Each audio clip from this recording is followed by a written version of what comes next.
Pemirsa, viral di media sosial video seorang dokter spesialis kandungan yang mengungkapkan kisah miris pengalaman pasiennya, yaitu bocah perempuan berusia 10 tahun yang sudah melakukan aktivitas seksual di rumah teman yang baru dikenalnya di media sosial.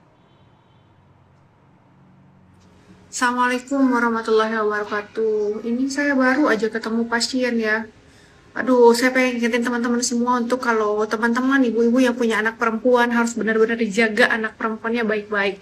Jangan gampang percaya kalau mereka minta izin untuk nginep di rumah temennya, siapapun itu. Kalau kita nggak kenal baik anak itu, jadi jangan segampang itu untuk memberikan izin pada anak-anak perempuan kita ya. Jadi ini saya baru kedatangan pasien.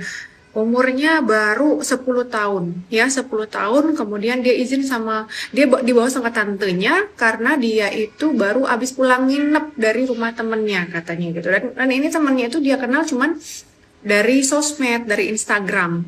Teman main, teman perempuannya, sama-sama umurnya 10-11 tahun. Dan ternyata ketika ditanya, kamu habis ngapain dan segala macam, dia kurang meyakinkan jawabannya dan akhirnya dia dibawa sama tantenya karena orang tuanya nggak berani membawa dia periksa ke dokter obgyn. Dan di situ dia cerita bahwa saya pengen cek nih dok, ini ponakan saya udah macem-macem nggak, karena dia ini nginep di rumah temennya, katanya kita lagi lengah, kita lagi banyak kegiatan di rumah, orang tuanya lagi keluar kota dan dimintain izin dan dia nyelinap pergi, katanya sih nginep di rumah temennya gitu. Dan ternyata usut punya usut, akhirnya saya periksa, saya tanya-tanya adiknya, ternyata mereka dia itu nginep di rumah temennya itu berempat, jadi 2 cewek 2 cowok, udah janjian ada di situ. Cowoknya itu anak-anak laki-laki juga, usianya baru 13 tahun dan katanya dia pacaran baru 2 minggu, dan itu pun kenal dari Instagram, TikTok dan sebagainya. Jadi mereka nginep di rumah itu karena temannya si ini, dia nginep di rumah teman ceweknya ini. Teman ceweknya itu pun juga orang tuanya lagi nggak di rumah karena orang tuanya semua lagi ada di rumah sakit.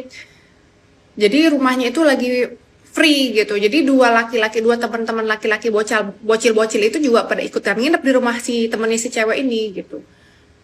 Ya Allah ya Robbi, dan di situ saya tanya, kemudian saya periksa. Sebelum saya periksa, saya tanya memang kan, gimana kejadiannya di sana, kamu udah ngapain aja, dan tentunya dengan pendekatan psikologi kepada anak-anak, akhirnya sebelumnya dia nggak mau ngaku sama tantenya, sama om, sama bapak ibunya kalau dia udah ngapa-ngapain. Dan ternyata di situ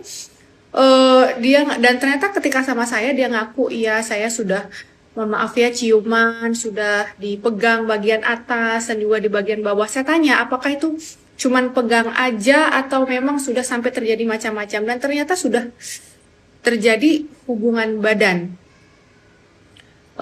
antara si anak ini, si pasien ini sama laki-laki itu, yang baru dia kenalnya baru 2 minggu, dan itu dia kenal cuman dari Instagram, DM, dan juga dari TikTok dan sebagainya. Ya Allah ya Tuhanku, ini 10 tahun. Kemudian saya lakukan pemeriksaan, tentu saja apakah sudah memang terjadi hubungan tersebut, apakah ada intercourse ya, ada masuk. Dan memang ternyata, dan sayangnya saya mendapatkan memang selaput darah atau himennya emang sudah robek, dan ada robek di Tuhan ya Allah ya Robbi ya Karim, 10 tahun loh. Saya nggak nyangka gitu, ya Allah ya Robbi. Jadi buat ibu-ibu di luar sana yang punya anak-anak, anak-anak perempuan ya, tolong dijaga baik-baik. Padahal ini anak dia sekolah di tadi bilangnya masih SD ya, SD, tapi SD pakai hijab. Saya kehabisan kata-kata gitu. Ya Allah ya Robbi. Dan terakhir lagi saya tanya dan saya ingetin ya, jadi jangan cerita sama siapa-siapa, jangan kasih tahu siapapun kalau kamu sudah melakukan ini. Kita harapkan nanti bisa sembuh kembali selaput darah yang sudah rusak itu, dan jangan pernah ceritakan aib itu sama siapapun.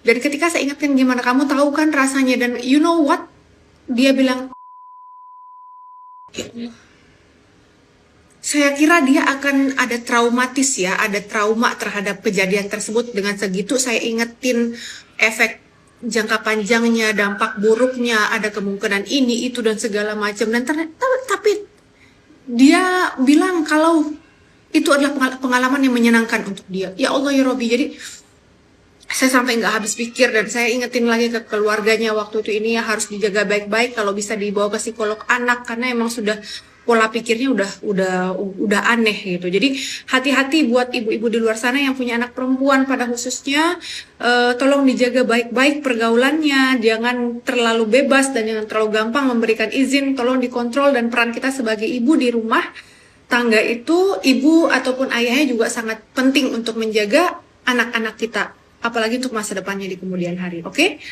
Terima kasih. Assalamualaikum warahmatullahi wabarakatuh.